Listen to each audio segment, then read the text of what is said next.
आता बातमी आहे तुम्हाला सावध करणारी।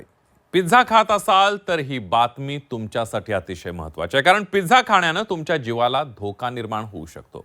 उत्तर प्रदेशच्या भोजपूरमध्ये एका 15 वर्षांच्या मुलाचा पिझ्झा खाल्याने मृत्यू झाल्याचा आरोप त्या मृत मुलाच्या वडिलांनी केलाय। तुम्ही खाणारा पिझ्झा किती फ्रेश आहे हे जर तपासत नसाल तर तुम्हीही तुमच्या जीवाला धोका निर्माण करून घेऊ शकता। बघूया त्याबद्दलचा एक रिपोर्ट।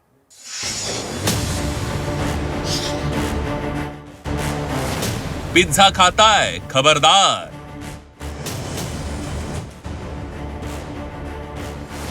तुम्ही खात असलेला पिझ्झा जीवघेणा तर नाही?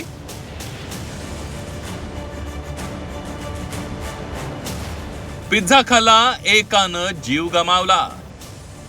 आपल्या सर्वांना चटपटीत खायला आवडतं, त्यात पिझ्झा असला तर विचारूच नका।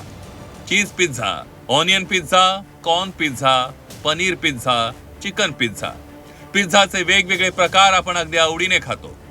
कुटुंबासोबत, मित्रांसोबत आपण पिझ्झाचा आस्वाद घेतो। मात्र हाच पिझ्झा तुमच्या जीवाला धोका निर्माण करू शकतो असं सांगितल्यास? याचं कारण आहे उत्तर प्रदेशमध्ये एका बापानं केलेला गंभीर आरोप। उत्तर प्रदेशच्या भोजपूरमध्ये एका 15 वर्षांच्या मुलाचा मृत्यू झालाय। रात्री अचानक त्याची तब्येत बिघडली आणि रुग्णालयात घेऊन जात असताना त्यानं रस्त्यात जीव सोडला। पिझ्झा खाल्यानंतर मुलाला त्रास सुरू झाल्याचा आरोप त्याच्या वडिलांनी केलाय। ये घर पे बताया गया है, जो जिस लड़का के साथ खाया है उस लड़का को हम फोन किए हैं तो कहा है कि हमारे उसी के द्वार पर पिज्जा का दुकान है, पिज्जा ही खाया है, वो बताया है। अच्छा, पिज्जा खाया। हाँ, मैंने वहाँ लोकल रास्ते पे पिज्जा खाया या फिर अभी लोकल बिया खाया है? हाँ, उसके बाद से तबीयत खराब हो गया इसका? हाँ, रात में इसको पैखाना शुरू हुआ है मेरी माँ के कहने के अनुसार, और 4 बार 5 बार पैखाना गया है और उसी में एकदम अलस्त होकर गिर गया है। घर रूम में आने में सिर फट गया है, इतना ही हम जानते हैं। उसके बाद हम ले गए जल्दी से जल्दी टेम्पो से सदर अस्पताल, वहाँ सुई लगा, वहाँ से रेफर हुआ।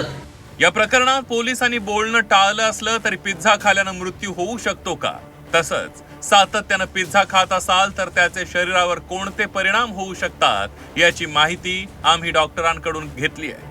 दरम्यान यावेळी त्यांनी दिलेली माहिती धक्कादायक होती, कारण आठवड्यातून 4 ते 5 वेळा तुम्ही पिझ्झा खात असाल तर ते तुमच्या शरीरासाठी धोकादायक आहे। व लठ्ठपणा आल्यामुळे नैराश्य निर्माण होतं, माणसाची पुढच्या कामं करण्याची स्थिती बिघडून जाते। मुळात जास्त पिझ्झा खाल्ल्याने किंवा रोज पिझ्झा खाल्ल्याने आपल्या हृदयावरती याचा घातक परिणाम होऊ शकतो, आपल्याला हार्ट अटॅक होऊ शकतो, आपल्याला डायबिटीज होऊ शकतो, लठ्ठपणा होऊ शकतो।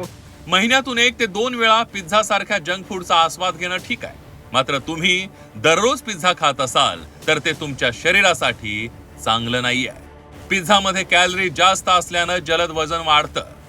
चीज, processed meat, pepperoni, sauces, saturated fats cholesterol वाढतात आणि त्यामुळे हृदयविकाराचा धोका संभवतो। रिफाइंड कार्बोहायड्रेट्समुळे रक्तातील साखर वेगाने वाढू शकते। जास्त चरबी आणि प्रक्रिया केलेले घटक पचनक्रियेवर ताण आणू शकतात। प्रक्रिया केलेलं मांस नियमित खाल्यानं आतड्याच्या कर्करोगाचा धोका वाढू शकतो। पिझ्झामध्ये वापरले जाणारे चरबीचे घटक, चीज, तेल, फॅट्स यामुळे आपल्या शरीरावर लठ्ठपणा निर्माण होतो। आपल्या हृदयामधल्या ज्या रक्तवाहिन्या आहेत त्याच्यामध्ये कोलेस्ट्रॉलची मात्रा जमा होते, त्यामुळे आपल्याला ब्लॉकेज होऊ शकतो, आपल्याला हार्टचा त्रास होऊ शकतो। त्याच्यामध्ये वापरला जाणारा जो मैदा असतो त्यामुळे आपल्या शरीरामध्ये लठ्ठपणा निर्माण होतो, आपलं वजन वाढू शकतं, आपली साखर वाढू शकते, त्यामुळे पिझ्झा खाल्ला नाही पाहिजे। तुम्हाला पिझ्झाच खायचा असेल तर तो तुम्ही घरी बनवू शकता। घरच्या फ्रेश भाज्या, फ्रेश पदार्थांमुळे तुम्हाला कोणताही त्रास होणार नाही, कारण तुम्ही मागवलेला किंवा तुम्ही खात असलेला पिझ्झा किती फ्रेश आहे ते आपल्यालाही माहीत नसतं। त्यामुळे पिझ्झा फ्रेश आहे का ते तपासा, दररोज पिझ्झा खाऊ नका आणि आरोग्याची काळजी घ्या। ब्युरो रिपोर्ट, झी 24 तास।